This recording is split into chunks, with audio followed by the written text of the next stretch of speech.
A few days ago, a video of P. Diddy assaulting his then girlfriend back in 2016, Cassie Ventura, from a hotel room, leaked online via CNN, and it has caused an absolute outroar online, and P. Diddy has come forward with his awful apology. If you haven't seen the videos so far about what happened and his apology, check out my last couple of videos, but it was the worst apology I think I've ever seen. But there have been some developments to the story and truly exposing Diddy as the monster that he actually is. So stars have been reacting to the video of Diddy assaulting Cassie. 50 Cent is one of the bigger names, Aubrey O'Day and more, but 50 Cent really kind of trailblazed this. He was one of the first people to kind of speak out online. He has been speaking out a lot recently regarding this situation, but he's not the only one. So stars including the likes of, like I've said, obviously 50 Cent, Cassie's current husband, Alex Fine, Anna Navarro, Alyssa Farrah Griffin. We've got 50 Cent, Kristen Chenoweth. We've got Aubrey O'Day, Kelly Price. We've got 11 Lazada, Cedric the Entertainer, Erica Campbell, Maria Shriver, Meghan McCain. So many big celebrities coming forwards to really shame Diddy on their social medias and use this as an opportunity to promote how bad abuse full stop is, but also abuse on women. So Alex Fine probably had the most powerful statement when he posted, "I want my kids and every kid in the world that's safe for women and girls, protects them and treats them as equals." He wrote, "To women and young children, you are not alone and you are heard." And he went also on to state, "Letter to women and children. Men who hit women aren't men. Men who enable it and protect these people aren't men." And the letter stated, as men, violence against women should be inevitable. Shouldn't be inevitable, sorry. Check your brothers, check your family. Our daughters, sisters, mothers, wives should feel protected and loved. Hold the women in your life at the utmost regard. Men who hurt women hate women. Probably the most powerful statement, of course, you know, and a good one to come from the current husband of Cassie Ventura. Now, 50 Cent has been very sarcastic online, and like I said, he was one of the first people to really speak out about this, and he said, "Now, I'm sure Puffy didn't do it, and he's innocent. This proves nothing," the rapper said on X. "This is what his lawyers are going to say. God help us all." And then days later, he said, "This is not going to work. Who is advising him right now? Shaking my head. Bad move." And that was, of course, after his very shocking apology video. But the craziest part doesn't lie in this. The craziest part actually comes from Diddy's former head of security, a man who goes by the name of just find his name. He goes by the name of Roger Bond. Now, Roger Bond, like I said, was the head of Diddy's security. I think it was from 2003 to 2012. I believe that was the case. But he's come out on Piers Morgan on his Uncensored show, and he's a king manipulator. P. Diddy's bodyguard makes explosive new claims. And everyone thought that this was the first time that someone from within the P. Diddy circle was kind of speaking out. But it's not, because back in January, when the home raids first came about, there was an article that was made about, again, Roger Bond making these claims already. So he went on to state in this, "It didn't surprise me when I saw it. I've seen things of this nature before," Bond said at 3:33 mark of the video. This was during the video. "And I've gotten between things and nature before." This was back in 2012. So we're going to take a little look at the interview, because it does shed a lot of light on P. Diddy's character, on the way that he treated not just Cassie Ventura, but also other people that we don't know about yet, and other people that he's alleged to have abused, but we never actually knew whether that was just false or whether it was true. But after this whole Cassie Ventura video leaks, there's no denying that this is definitely the case. So let's take a look at this. Well, joining me now is Roger Bonds, who was Sean Combs' head of security from 2003 to 2012. Mr. Bonds, thank you very much indeed for joining me. First of all, your reaction when you saw that video? My reaction was he's up to the same games. My reaction was he never mentioned Cassie's name in that apology. So to me, he didn't humble himself enough. I think he said what people wanted to hear, not what he felt. That was just my opinion about it. Now, how shocking, first of all, like, straight off the bat, within his first sentence, he's basically saying that he's not surprised that this video got leaked, and he's not surprised by the behaviour. That just goes to show how desensitized this guy is to Diddy's behaviour. But not only that, but also what truly actually goes on that Diddy flat out denied days ago until his apology, when he was like, he could no longer deny the allegations. The actual level of violence has been very shocking to people. To watch any man do that to a woman, particularly a very high-profile man doing it in such brazen public manner.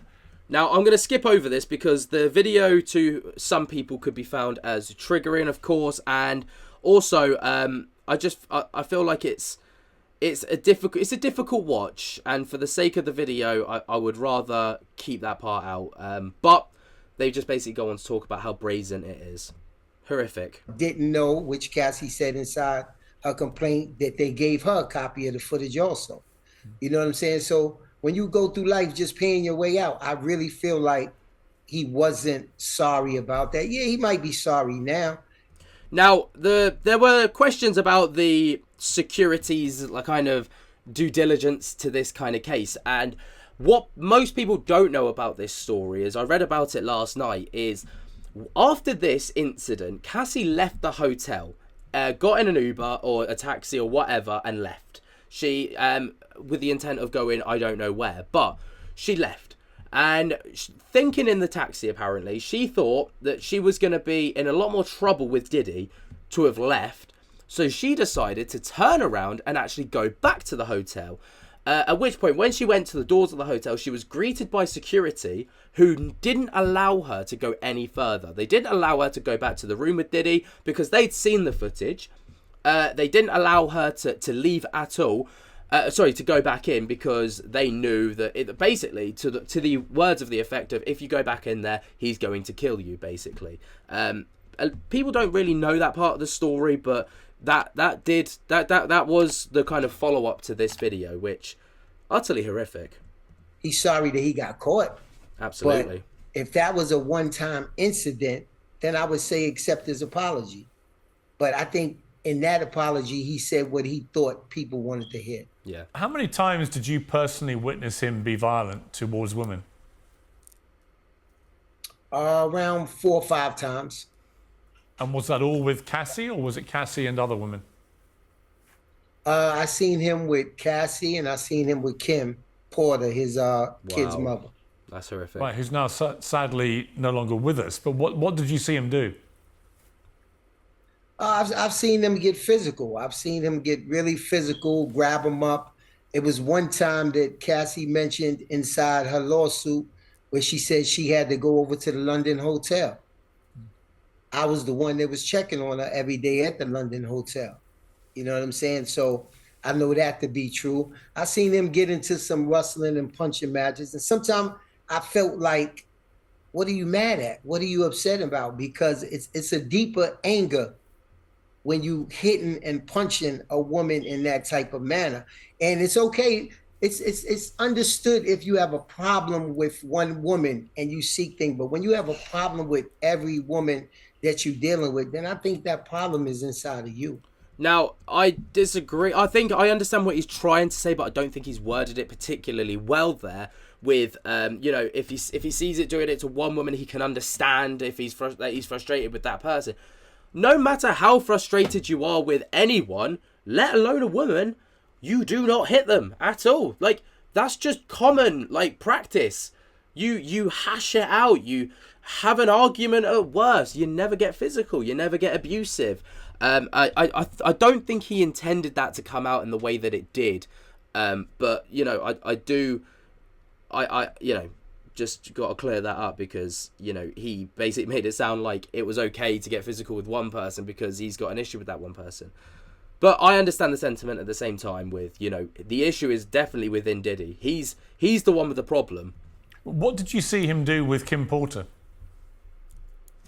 I seen him inside the car, grab her up. I seen him smack her, And one thing about Kim is Kim got to the point where she fought back because she realized how powerful she was. It was one incident on Sunset Boulevard in front of the Beverly Hills Hotel where I just seen the car rocking back and forth. Of course he put everybody out the car, but I seen the car shaking. So I opened the door. I said, what are you doing? What are you doing? You see where we at, and what are you doing? And Kim got out the car like nothing happened. And she fixed her hair, and she told him, she said, I want to see you explain to the media that scratch I'm going to put across your face if you put your hands on me again. I mean, fair play. And that was Kim's attitude. Kim's attitude was she realized that what he had to explain meant more to him than anything. And once she realized she had that power, she said, nah, not no more. Because you're going to have to explain why you all marked up. The incident you alluded to in the lawsuit was in January 2009. After Diddy learned that she had spoken to another music manager at a party, he became angry. It says in the car leaving the club, he beat Cassie, Miss Ventura, pushing her into a corner of the vehicle and stomping on her face, and that you tried to stop the beating but were unable to de-escalate the situation. Is that an accurate assessment of what happened? I wouldn't say it was accurate because I did stop it. You know what I'm saying? And it wasn't a club. It was in front of a black tie affair, actually. And they came out of the black tie affair on Sunset Boulevard. And she was talking to a manager, and I was standing there. And then he just came out and went crazy. You know what I'm saying? I didn't understand why, but I knew that we was on Sunset Boulevard. And I grabbed him and I said, yo, what are you doing? Like, what did she do? And she just ran on the side of the car and she bent down and he took off from me and he commenced to hitting her. And I pulled him off of her and I threw him in the car, and then I grabbed her and I threw her in the car. And they continued to fight for about another block or two. And then he sat there and he just shook his head. He just shook his head and said, take me home. Once we got her home, he then had his assistant get a hotel room at the London Hotel. And they took her over to the London Hotel for a week. And my job was to just go check on her, and I went and checked on her every day. She showed me some bruises on her chest. Now, this is the case where, obviously, during the case, it was said that Diddy would do stuff like this, put her in hotel rooms, and not allow her to leave until the bruising had healed up, which basically, to hide any evidence that he had physically harmed her. I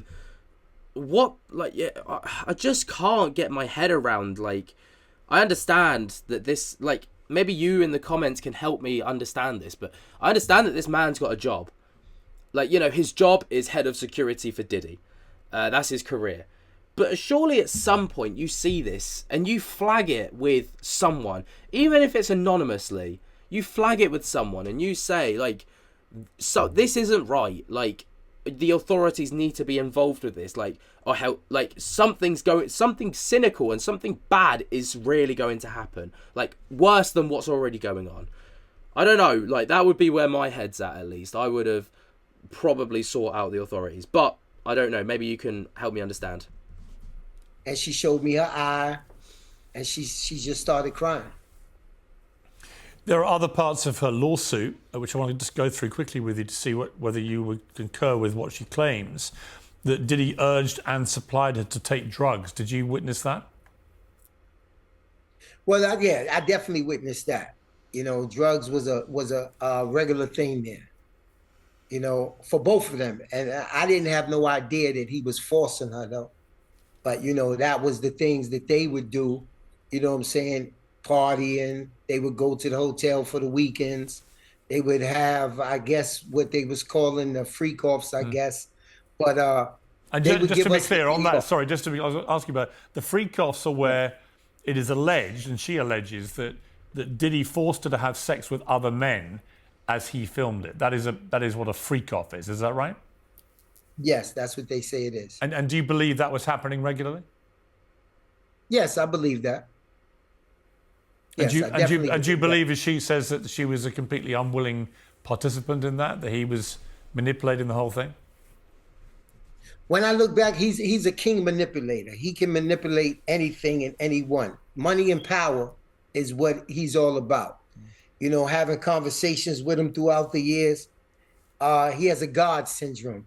So I definitely believe at the age of 19, seeking fame, wanting to be a singer, I think she allowed herself to be manipulated and be taken advantage of, definitely. You were with him a long time. What kind of person is he, Diddy? I mean, just from what you're saying at the moment, he comes across as a pretty unpleasant piece of work. He's an arrogant person. He's a no nonsense person. If he wants it, he feels that he can get it. You know, if he wants it, he feels that he can pay for it. If he wants it, you can't tell him no. And I think at that particular time, she was 19 years old. We talking about a child. You know, at 19, going against someone I think at that time was 38, 39, very strong, very powerful in the music business. And he took advantage of that. And he knew how to take advantage of that. Well, that's exactly it. He is in a prime position to be an abuser because he's got money, fame, notoriety, he's got power, he's got influence, he's got respect. At this point, he had the respect of those around him, and everybody knew who Diddy was. He was this, I guess, the kingpin of the music industry. Like, he was one of the biggest people on the planet. And therefore, like, he could end someone's career like that, like without any ifs or buts. If he says that he wants someone gone, they're gone. And I guess that would play a big factor in a lot of things as well. How did it make you feel? I mean, you've already slightly alluded to this, but how did it make you feel? You're a security man. Your job is to protect people. When you watched a man who's a strong man like Diddy physically attacking women in the way that he did, what did that make you feel? I mean, it made me feel one like he was he was wrong. I knew he was wrong.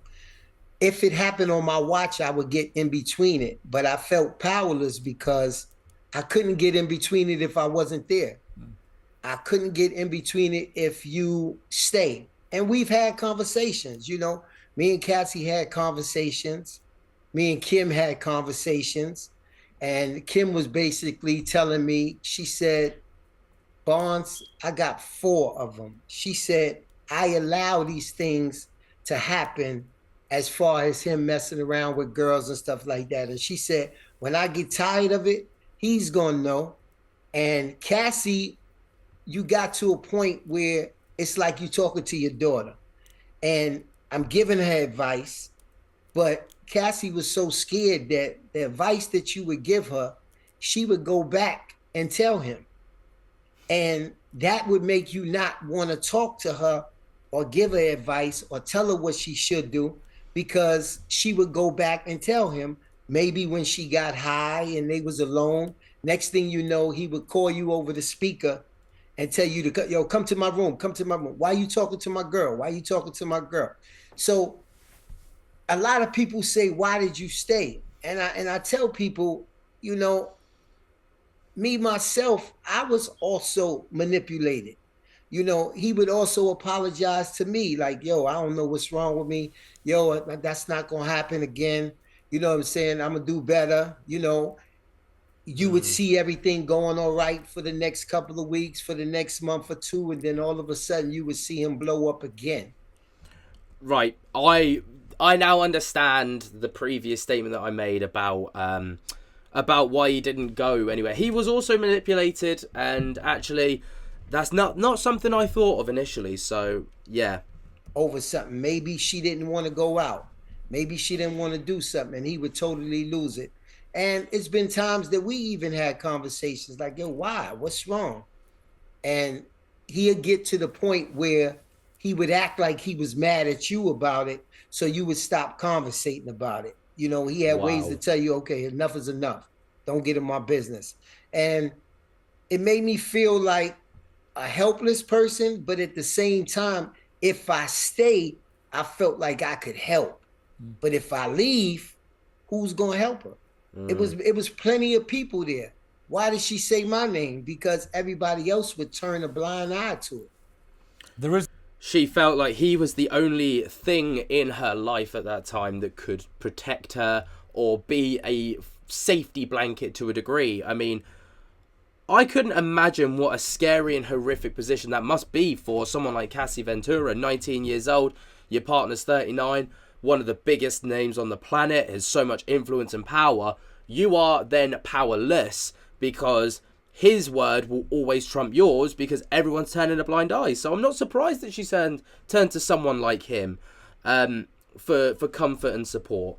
But wow, what a just wow. Like, I mean, fair play to Roger Bonds for sticking around for those people, you know, like he, I don't know, it's a hard one because it's like they should never have been put in that position in the first place, and it was never his job to be their emotional crutch, but he was, so fair play to him. there's a And that's suggestion. one of the reasons that I stayed. Right. There's a suggestion, Roger, that he would keep tapes of celebrities in his homes when they were taking drugs or having sex, whatever it may be, to be able to use against them later. Did you ever see any evidence of that? No, not at that time. In 2012, I never seen no evidence. He did keep a video bag with him, or his assistant kept a video bag with him. And from the things that's been going on now and the things that's been revealed, I would say allegedly that video bag was of the things that they did together. Wow. But he always had a video bag with him. At that time, it was one of the little camcorders. And he always kept like the videotapes and the cassette tapes there with him. There have also been allegations involving him and other men in terms of abuse and so on. What do you know about that? I don't know nothing about that. I've never been in there. You know, when they would do those type of things, we would have the day off. He might go to the hotel and he'd be like, yo, I'm gonna stay in the hotel for the weekend. Y'all off for the weekend, and kind of rush you out. But me being the person that I am, it's been times that I would stand by the elevator or I would go downstairs and say, why is this guy rushing me out? Why is this guy rushing? And I would see different men. I've never seen what they did, but I've actually stood there while they knocked on the hotel room door and went inside. What went on behind there, I can't tell you. When did you? Obviously, we can't assume what went on, but it does paint a bit of a picture as to what has already been alleged. Obviously, we can't say for certain what went on, but it paints a bit of colour on an currently black and white picture, doesn't it? You last talked to Diddy? I talked to Diddy when this first happened, the day before Cassie dropped the lawsuit. I spoke to him. And what was that conversation like? That conversation was about my son, who's in trouble in Africa, and I asked him for some help. And he said, I don't have it right now. I'm going through something. He said, but I may need your help. And at this particular time, I didn't know that I was inside of the lawsuit. So when he said he might need my help, I was working with Ciroc and De Leon with Diageo. So I thought because he had the lawsuit against them that he was getting ready to settle and he needed some help pushing the vodka or pushing the tequila. It wasn't until that next morning when I got a whole bunch of DMs and they said, you in Cassie lawsuit. And I said, for what? And then I read the lawsuit and I said to myself, oh, this is what he was telling me that he needed some help with. He wanted me to be one of his witnesses and say that they had a regular relationship. This was just a normal thing. Wow. And some days they did. They had a great relationship. You know what I'm saying? But it was this dark side of him that he was trying to hide and that he wanted me to say didn't exist. And I can't say that it didn't exist if it did exist. Wow. His video apology, as you say, didn't even mention Cassie by name. Looking at him, it feels like he may now be aware of the scale of the trouble he's in, not least to his reputation. I think everyone who watched that video was completely shocked.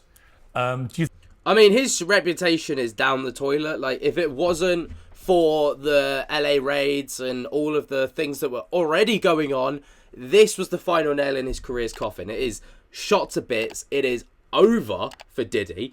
And, you know, I think his perfect world is starting to crumble around him.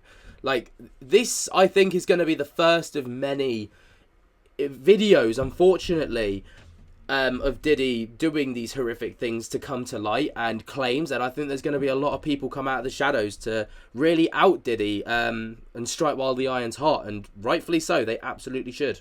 you think this is the beginning of the end of him? It's so hard to count him out, and it's so hard to say it's the end when people are so forgiving. You know what I'm saying? I think from the apology, you can tell that I feel from the apology, just like I voiced yesterday, that it was a self-centered apology.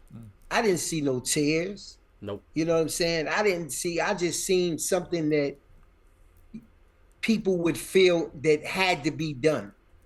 And I think that's what I didn't feel the remorse. You know, I'm not one to say whether he was or whether he wasn't, but saying that you went to get help, where's the proof that you went to get help? Why you didn't say his name? Why you didn't say her name at this particular time? And then I found it funny that this was 2016. So in my mind, I felt like it was the beginning of an end, because I do really feel like other people are going to come forward. Because if the incident that I'm telling you about was 2012, and then this incident was 2016, that means between 2012 and 2016 that this woman still went through these beatings all the way up, I guess, until she left in 2018. So I feel like there's going to be other people that come forward. Well, also, you have also told me that you saw him do similar beatings with Kim Porter, who sadly died, obviously in her 40s, was the mother of his 3 children. But that in itself is indicative of a pattern of physical violence towards women. Yes, very much so.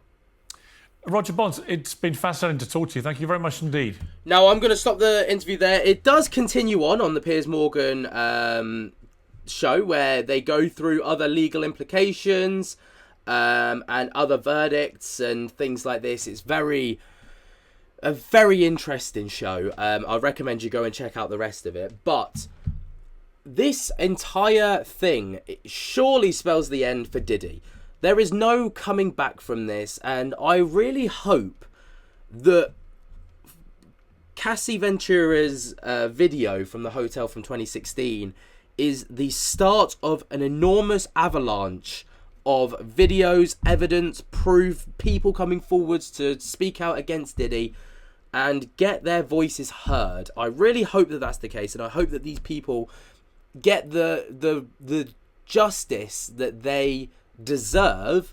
Maybe they can't through legal practices, because obviously they will be out of the window of I can't remember what they call it, but it's like, you know, they have a certain time frame to be able to make the claims against the person.